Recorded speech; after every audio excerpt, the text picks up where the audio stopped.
Hello and good morning. It's Ken with AMN, everybody. It is 7:45 and I'm leaving Walmart. I had to make a Walmart run. I got a gift card from work for the holidays, so I needed to use that. So I got some necessities at Walmart.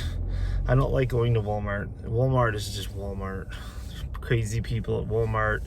It's a big store, lots of walking. Yeah.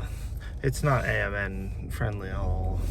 Mainly just due to the crazy people. But yeah, so.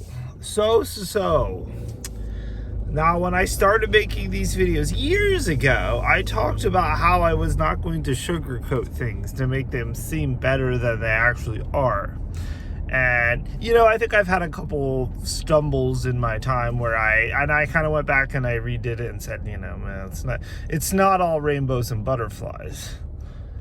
So let's go to Below the Belt. ALD Connected a Below the Belt segment at the Patient Learning Academy in Houston several weeks ago. And they touched the basics of it. And again, it's going to affect everyone differently.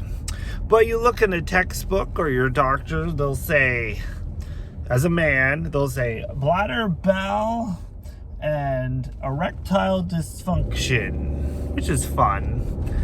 ED, as they call it, the hush-hush term, ED. So you got your bladder. We got our bladder. You got a PP, everybody. That affects totally everybody different. I feel like I'm thankful for where I'm at. Like, there's sometimes a rush and an urgency to go, but it's pretty random. I would say on a monthly basis, maybe like 2 times a month. But I can't say ever. I'll tell that story, but I can't say that I've ever not been able to hold my bladder. I'm pretty good. I mean, I've taken 5-hour flights where I've not used the restroom and I can hold it. Uncomfortable at one point, but you could do it. But my biggest issue has always been where you gotta rush, you gotta run. Well, you're hurrying because you really gotta go, but it seems like as you get closer to the restroom, you really then gotta go. And and I've had a few spots where I was just like, yeah, I couldn't quite make it.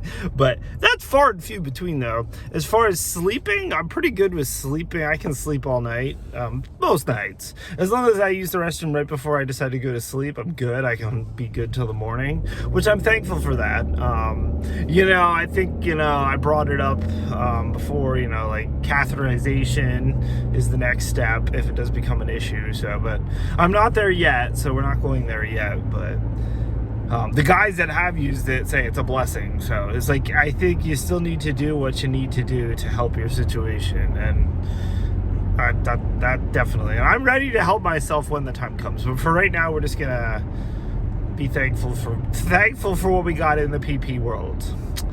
Then we move to the good old bowel. Oh, the bowel, everybody. So the bowel definitely affects everyone differently. We've kind of discussed this with other AMN men, that it's more, a lot of it we think is diet, and I know there's some people that take laxatives like Miralax to help keep a regular movement. Now, what I've noticed, for me, it's usually it's either Thursday, Friday, or Saturday. Those are my, can I call it heavy flow? Let's call it the heavy flow days. You know what I'm saying? Those are the days that I really gotta go. We pretty much empty out the bowel and the colon, and you gotta be ready for when that time comes. Now, most of the other days, yeah, it's pretty regular, but I always seem to have that one day, and where you'll go, you're over there washing your hands at the sink, and guess what? You feel like you gotta go again. And that may repeat itself 3-4 times, in total, until you're done with. No! Sorry, my iPhone's yelling at me that I need to set up the new update. I'm busy talking about bowel stuff here. Leave me alone, iPhone. But so yeah, but again, when the time comes, you gotta go, and you better be ready to go, or it's coming regardless. One of the things with AMN, I feel like you've lost, like where you could typically, like, you know, actually, let's turn down the heat in here too. It's only like 30 degrees. And my iPhone's gonna overheat if I don't give it some air. Yeah, you gotta go.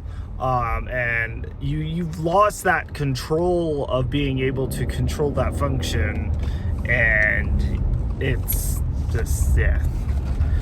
It is what it is. Is it something that you could live your life? Yes. Would it always be good if you're near a restroom just in case? Absolutely. And I mean, I'm going to say this in a blunt term, as I've kind of told my brother.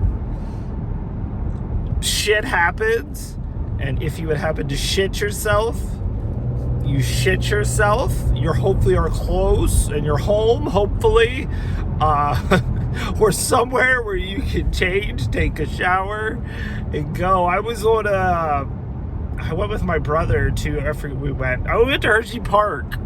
He had an accident, and opposed to telling anybody, he pretty much just went around the rest of the day with shitty drawers, and that's what I just got this car. It was the car before this. I literally just got the car, and yeah, let's just say there was stains on my seat after that moment. I was just like, I tried to get through them then, and I'm just like, dude, like, you know, if shit happens, and if shit happens, you know, you just got to take care of it, you know. I understand it's embarrassing, but with AMN, it's, you know, exactly, it happens.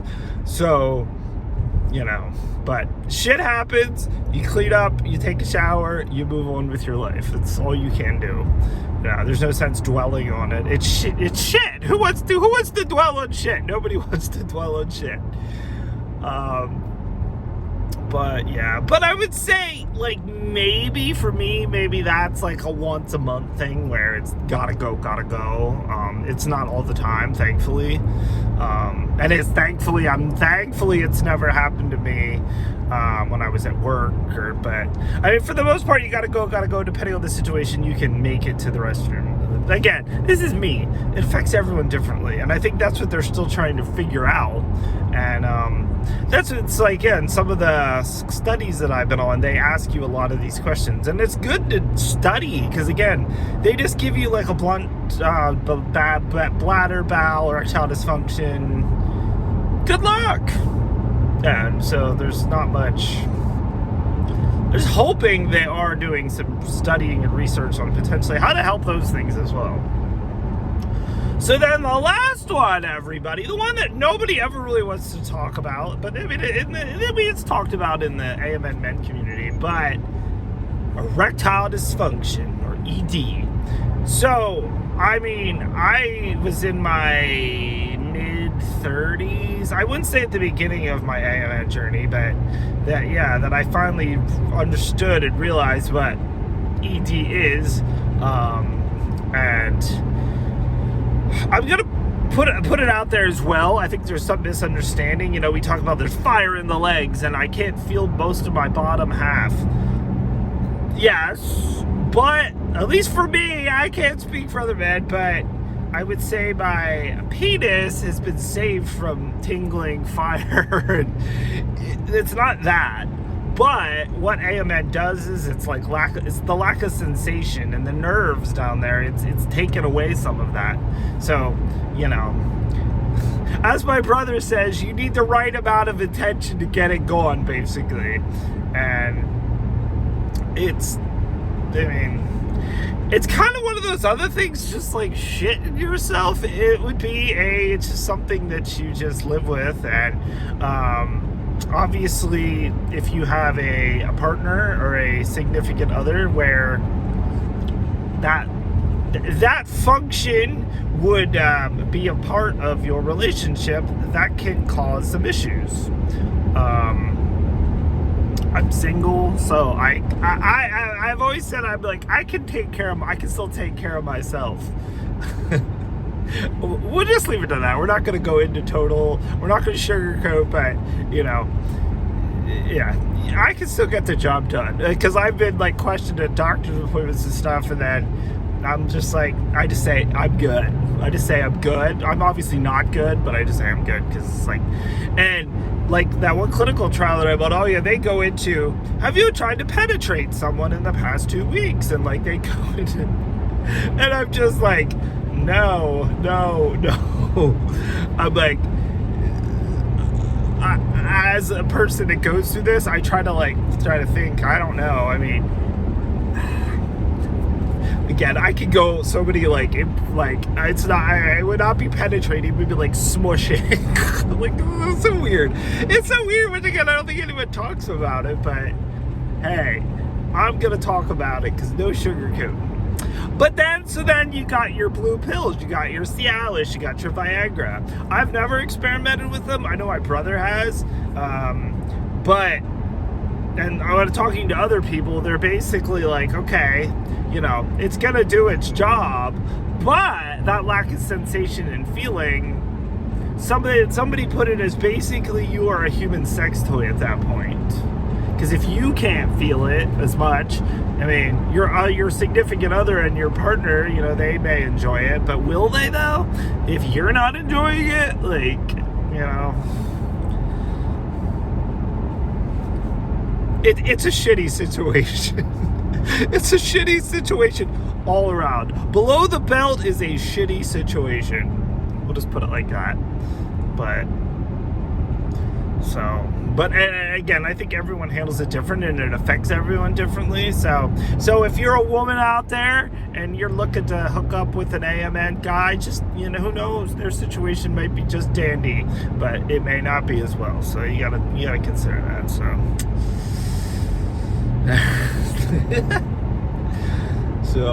But like all three of them, I still feel like there's ways that you can, you know, you gotta be ready. You gotta be ready one way or another, and you can continue to go about your life and live your life. So that's my take on Below the Belt with ALD.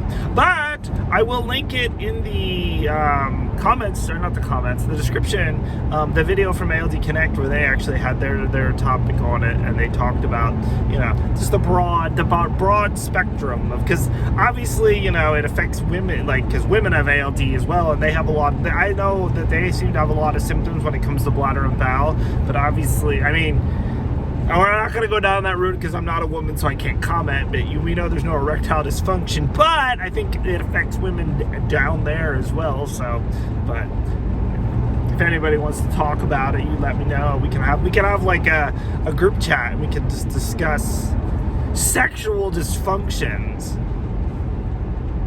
Hey, we're all adults here. Well, at least we should be if you're watching this video. But there you go. Ken with AMN, Below the Belt. Keep the feet moving, and, you know, make sure you're close to the bathroom. Until next time, see ya.